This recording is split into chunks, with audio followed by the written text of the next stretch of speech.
Assalomu alaykum. Sizni navbatdagi darsimda ko'rib turganimdan juda ham xursandman. Bugun siz bilan ChatPlace yordamida Telegram botlarni osongina yasashni, undan tashqari Telegram bot o'zimizning Telegram botimizga AI agent o'rnatib, uni lichkamizga o'rnatgan holda aynan lichkamizda sun'iy intellekt gaplashadigan qilib sozlashni ham bugun sizlar bilan o'rganamiz. Yaxshilab o'rnashib olinglar, darsni boshlaymiz. Biz ChatPlace yordamida Telegram bot yasashimiz uchun birinchi navbatda biz saytga kirib olishimiz kerak bo'ladi. Saytdan foydalanishni ham men sizlarga oldingi darsda ko'rsatib berganman. Bemalol ChatPlace'ga kirgan holda o'sha o'zbek tilini tanlaymiz, Google orqali ro'yxatdan o'tamiz va bemalol u yog'iga Telegram botimizning shablon yordamida shu yasab foydalansak bo'ladi. Misol uchun, agar biz shunchaki Telegramda bizani o'sha havolamizdan o'tgan odamga ma'lum bir o'sha lead magnetikida sovg'a tashlab berish uchun oldin ismini va raqamini so'ramoqchi bo'lsak, biza boshqa, mana hozir men buni ko'rsatib beraman. Xo'p. Shablonlar avtomatlashtirishlar turgan joyda yaratish tugmasini bosamiz-da, bu yerda tayyor shablon bo'yichani bosamiz.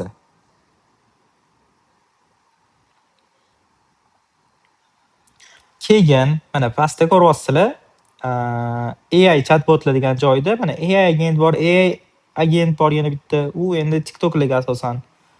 Xo'p, undan tashqari pastida hozir chiqadi.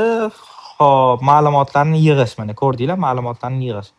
Shu bizaga aynan shu ma'lumotlarni yig'ishimiz uchun tayyorlaydigan botimizning asosi bo'lib beradi. Ya'ni bizda o'sha shablon tayyor, shunchaki ichiga kirib biz tekstlarimizni o'zgartirib qo'ysak bo'ldi. Undan tashqari boshqa shablonlardan foydalanishni ham bugun men sizga o'rgataman. Buning uchun biz birinchi navbatda Telegramga o'tamiz, bot fazer deb yozamiz va bu yerdan new bot deb yozamiz. New bot deb yozganimizdan keyin hop, botimizning nomini yozib qo'yishimiz kerak bo'ladi. Hop. Misol uchun novi. Hop, nomi bu mana shu tepasida turgan mana bot fazer yozib o'tiribdi-ku, xuddi shunaqa nom bo'ladi. Pastida endi username'ni bot fazer degan username turibdi-ku, shunaqa username biza hozir tayyorlaymiz. U oxiri bot bilan tugashi shart, xohlasangiz probelsiz, xohlasangiz probel bilan, lekin oxiri bot bilan tugashi shart. Va mana bu yerda sonlar turibdi, shu sonlar, ya'ni token, API token. Shuni olamiz-da, ChatPlace'ga o'tamiz. ChatPlace'ga o'tganimizdan keyin akkauntlar degan joyga plyusni bosamiz va bu yerda biz Telegram akkauntni qo'shishni tanlaymiz va tokenni, hozir bot fazerdan olgan tokenimizni qo'yib, ulashni bosamiz. Mana bizani aynan hozir olgan o'sha Telegram botimizni, yasagan Telegram botimizni ChatPlace'ga ulandi. Endi biz u bilan nimalar qila olamiz? Biz birinchi navbatda yaratish tugmasini bosgan holda tayyor shablon bo'yichani bosamiz. O'zimizga bemalol Telegram bot yasa olamiz. Xo'p, Telegramda obunani tekshirish degan shablon bor. Biz bu shablonni bosib, hozir qo'shib olgan Telegram botimizni tanlaymiz-da, keyin shablon qo'shishni bosamiz. Shablon qo'shishni bosganimizdan keyin hozir bizda shablonimiz ochiladi. Mana ko'ryapsizlar, bizda bu yerda shablonimiz ochildi. Bu shablon nimadan iborat? Qani, shartda boshlanyapti. Siz start bosganingizda, salom, sizga direktda o'z mikrovaronkangizni yaratish sxemasi bilan obuna tekshirib, lead magnet taqdim etadigan bot allaqachon ishga tushirilganini ko'ryapman. Yuqoridagi xabarlarni tekshiring deb, bu уже oldindan botga kirgan odamlarga boradigan xabar. Lekin birinchi bo'lib botga kirgan odam bu yerda sharti tekshiriladi. Shartda, ya'ni kanalga obuna tekshiriladi. Qaysidir kanalga obuna bo'lganmisiz yo'qmi? Shuni tekshirib, keyin sizga lead magnet beradi. Agarda siz maxsus kanalga obuna bo'lmagan bo'lsangiz, mana xabar kelib tushadi. Salom, obunani tekshirish va lead magnetni taqdim etish bilan direktda avtomatlashtirishni sozlash bo'yicha dars olishni xohlaysizmi? Unda ChatPlace Telegram kanaliga obuna bo'ling va quyidagi tugmani bosing deyapti. Endi biz bu yerda kanalimizani mana shart degan joyda, obuna degan joyda biz sozlab olishimiz kerak bo'ladi. Buning uchun biz nima qilamiz? Buning uchun biz Telegramga o'tamiz. Hozir men kanal ochib olaman o'zimga. Sozdать kanal qildim. Kanal ochib oldim. Publichniy kanal qilib, новый test deb yozdim. Новый test hozir занят ekan. Keyin ochdim-da. Dalini bosdim. Endi biz bu yoqqa administrator degan joyga добавить qilib, hozirgi o'zimiz ochib olgan botimizni admin qilib olamiz. Mana. Ko'rganingizdek, kanalga men buni admin qilib oldim. Endi obuna degan tugmani ustiga bossam, Chatplace-ga qaytib, o'sha obuna tekshiradigan shart bor edi-ku, o'shaning ichiga obunaning ichiga bossam, kanal yoki chatni tanlash degan tugma turibdi. Shuni bosdim va bu yoqda Novini tanladim. Hozir qo'shgan kanalimni tanlab oldim. Bo'ldi. Endi nima qiladi? Chatplace mana mana shu kanalga siz obuna bo'lganmisiz, yo'qmi? Shuni oldin tekshiradi-da, keyin o'sha ma'lum bir qo'llanmani bizga beradi. Xo'p, agar obuna bo'lmagan bo'lsangiz, o'sha aytganimdek, mana mana shu xabar kelib tushadi va bu yerda Telegram kanalga biz hozirgi o'zimizni kanalimizni Novi test havolasini bosib qo'yamiz. Shunda Telegram kanal tugmasini bosganda, aynan shu hozirgi Telegram kanalimiz chiqadi. Obuna bo'ldimmi bosgandan keyin obuna bo'ldim tugmasiga bosdi degan tag bor, bu qo'shiladi. Obunani yana bir marta tekshiradi-da, agar obuna bo'lmagan bo'lsangiz, lekin men kanalga obuna bo'lganingizni ko'rmayapman, obuna bo'ling. Shunda men havolani yubora olayman deb xabar keladi. Obuna bo'lgandan keyingina hozir bu yoqdan mana videoni ko'rish degan tugma chiqyapti. Ya'ni kanalga obuna bo'lgandan keyingina o'sha qo'llanma beriladi. Agar obuna bo'lmasa, ketma-ket mana mana shunday xabar kelaveradi. Siz obuna bo'lmagansiz, siz obuna bo'lmagansiz, siz obuna bo'lmagansiz deb yana qayta yozyapti. Chatplace uz degan mana shu joyiga siz o'zingizni Telegram kanalingizni havolasini mana bu yerda yozib ketsangiz bo'ladi. Mana kanallar havolasini men yozib chiqdim. Umuman olganda tayyor shablon, shunchaki biz o'zimizga moslab o'zgartirib qo'ysak bo'ldi. O'zgartiradigan joyimiz faqatgina shu obuna degan joylarida biz o'zimizning Telegram kanalimizni qo'shib ketishimiz kerak bo'ladi. Misol uchun bu yoqda. Har bitta shu shart ichida obuna degan joyiga biz o'zimizning kanalimizni xuddi bu yoqga qo'shganimizdek Novini hamma yoqga qo'shib chiqishimiz kerak bo'ladi. Shunda Novi kanalga obuna bo'lganmi yo'qmi? Shuni yaxshilab tekshirib beradi. Mana obunachiga kirganimda bu yerda Novini tanladim va chiqib ketdim.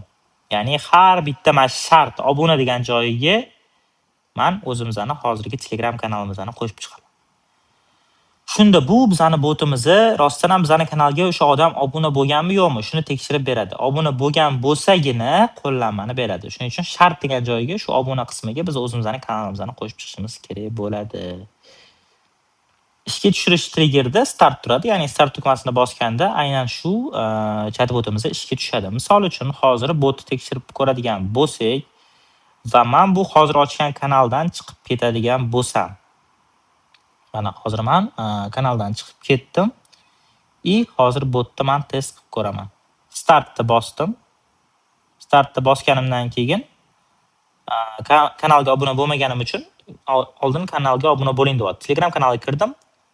Podpisatsiya qilsam hozir davom etadi. Lekin podpisatsiya qilmasdan obuna bo'ldimmi bossam, lekin men kanalga obuna bo'lganingizni ko'rmayapman, obuna bo'ling, shunda men havolani yubora olaman degan xabar kelyapti. Kanalga obuna bo'lib, obuna bo'lib, tayyor tugmasini bossam, mana o'sha ro'yxatdan o'tish uchun havolani menga tashlab beryapti. Va videoni ko'rish bossam, o'sha maxsus va'da qilingan video kelib tushyapti. Bu bitta shablon. Bu shablonni biz umuman o'chirib tashlab, boshqa shablonni ham biz sinab ko'rsak bo'ladi. Masalan, yaratish tugmasini bosganda yana shablon bo'yichani bossam, bu yoqda yana qo'shimcha shablonlarimiz kelib chiqadi. Misol uchun qaysi? Misol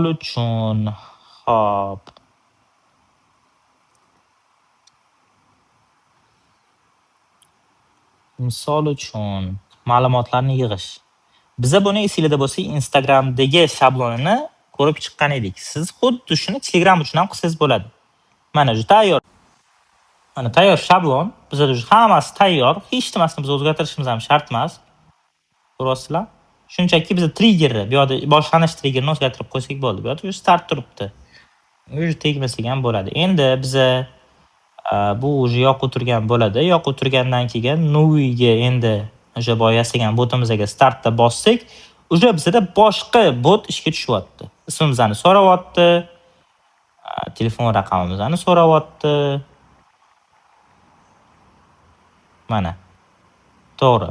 Bo'ldi, bizaga uje telefon raqamimiz bilan ismimizni olib qoldi. Bu endi boshqa shablon edi. Bu shablonni ham biz bemalol o'chirib tashlab, yana boshqa shablonlarimizni sinab ko'rsak bo'ladi. O'zi umuman olganda, biza AI agentimizni ham aynan Telegram botimizga o'rnatib qo'ysak bo'ladi. Endi, hop, yaratish tugmasini emas, mana pastda AI agent. Mana bo'ldi. Lampochka turibdi. Shu AI agent tanlaymiz. Telegram botimizni, misol uchun AI Week.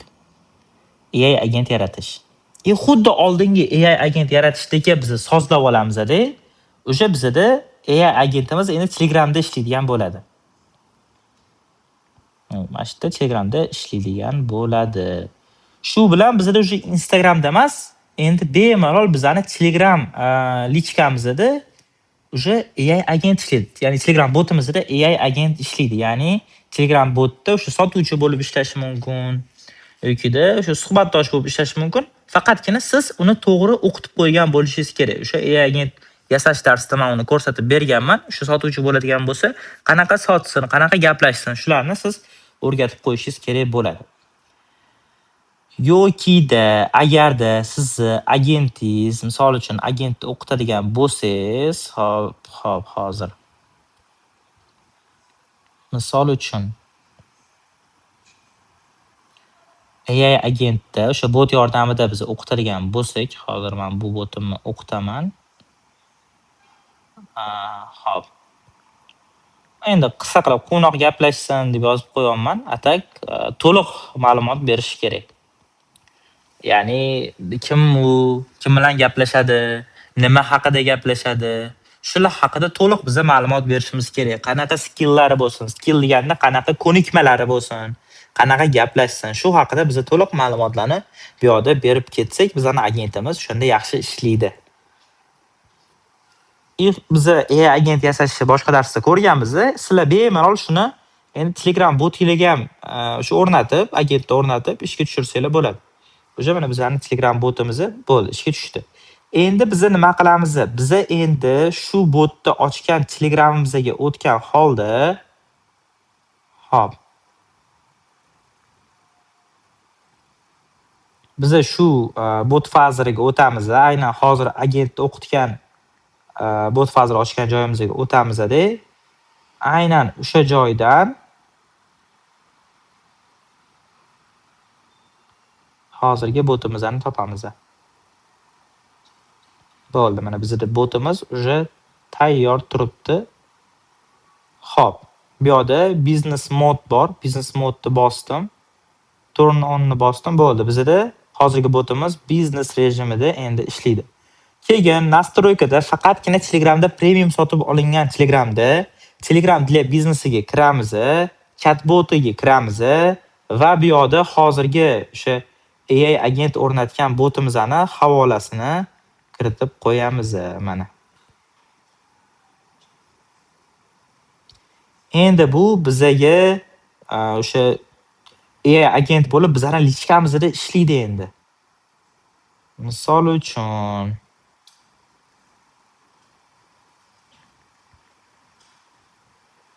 mana salom deb yozsam, hozir endi meni lichkamdan o'sha AI agentimiz javob beradi. Salom Isroiljon, qo'noq gaplashsin deb yozadi. Qarasam, to'g'ri o'qitsak, bu to'g'ri gaplashadi. AI Week sun'iy olam akkauntiga xush kelibsiz. Men sizga sun'iy intellekt va boshqa mavzularda yordam berishga tayyorman. Nima haqida bilib olishni xohlaysiz deyapti. Uje bizning lichkamizda AI agentimiz gaplashyapti. Buni shu botga shunchaki biz AI agentni o'qitdik va Telegramimizga premium sotib olingan Telegramimizga shu agentimizni shunchaki botimizni ulab qo'ydik xolos. Bo'ldi, shu tayyor. Sizga uyga vazifa bo'ladigan bo'lsa, agar Telegram premiumingiz bo'lsa, o'zingizning akkauntingizga Telegramingizga bitta shunaqa AI agent o'rnating. Agarda sizda Telegram biznes bo'lmasa, ya'ni Telegram premium bo'lmasa, bu kimga yoki-da umuman biznes egalariga bepulga o'rnatib berib, siz o'zingiz ishingizni ko'rsating va bizga yuboring. Keyingi darsda ko'rishguncha salomat bo'ling.